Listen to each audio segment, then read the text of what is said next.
Mayapur ISKCON মন্দির, যেই মন্দিরের আনাচে কানাচে ছড়িয়ে রয়েছে নানান রহস্য।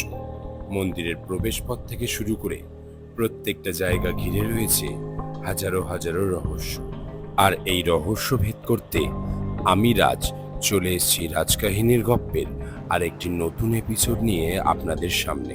মন্দিরে প্রবেশ করা মাত্রই গাটা কিরকম থমথমে হয়ে গেল। সামনের দিকে যত এগোচ্ছি ততই রহস্যময় এবং অলৌকিক জিনিস আমার চোখে পড়ছে। সামনে মন্দিরের চূড়া দেখে আমি এগিয়ে গেলাম গদা ভবনের দিকে। ভগবানের গদার আদলে তৈরি এই গদা ভবনও ছিল রহস্যের ভাণ্ডার। সামনে থেকে দেখলে আর পাঁচটা মন্দিরের মতন দেখতে লাগলেও এখানে যে ঝর্ণাটা বেরোচ্ছে সেটা সম্পূর্ণ দুধের ঝর্ণা।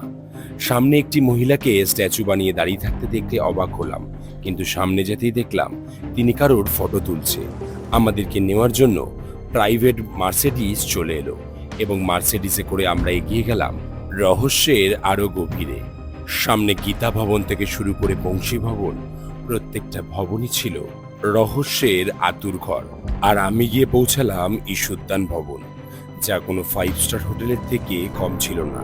আর এখানে এসেই পেলাম শ্রীকৃষ্ণের এক নতুন রহস্যের খোঁজ। তা কি জানতে হলে পরের এপিসোডের জন্য অপেক্ষা করুন।